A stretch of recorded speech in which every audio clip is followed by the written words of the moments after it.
MBBS graduate. आज के video में हम एंजाइना और हार्ट अटैक के डिफरेंस के बारे में बात करने वाले हैं। बहुत से लोगों को कंफ्यूजन होता है कि एंजाइना और हार्ट अटैक दोनों सिमिलर चीज है या फिर दोनों डिफरेंट चीज है।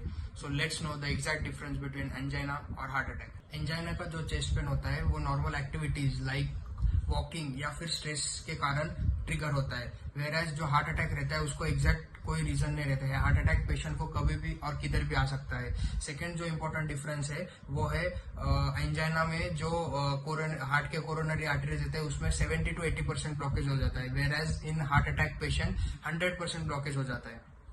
थर्ड जो मेजर डिफरेंस है एंजाइना और हार्ट अटैक के पेशेंट्स में, जो एंजाइना का चेस्ट पेन है वो रेस्ट लेने से या फिर मेडिसिन लाइक नाइट्रोग्लिसरीन लेने से कम हो जाता है, वेराज जो हार्ट अटैक का पेशेंट है उसमें चेस्ट पेन रेस्ट लेने के बाद कम नहीं होता।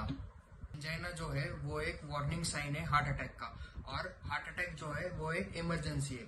कभी भी चेस्ट पेन को हल्के में ना ले और इग्नोर ना करे। अब एंजाइना और हार्ट अटैक ये हॉस्पिटल में कैसे डिफरेंशिएट किया जाता है। सबसे पहले तो डॉक्टर ECG के माध्यम से ये पता कर लेगी कि पेशेंट को एंजाइना है या फिर हार्ट अटैक। सेकेंड जो इम्पोर्टेंट टेस्ट है वो है ट्रॉप्टी टेस्ट। ये एक ब्लड की जांच है जिसमें जब भी पेशेंट को हार्ट अटैक आता है तब ट्रॉप्टी लेवल्स ब्लड में इंक्रीज हो जाते हैं, वेराज जब एंजाइना होता है तब ये ट्रॉप्टी लेवल्स हाई नहीं रहते ब्लड में। इसी तरह हम लोग एंजाइना और हार्ट अटैक के चेस्ट पेन को डिफरेंशिएट कर लेते हैं। Thank you. Stay tuned for next one.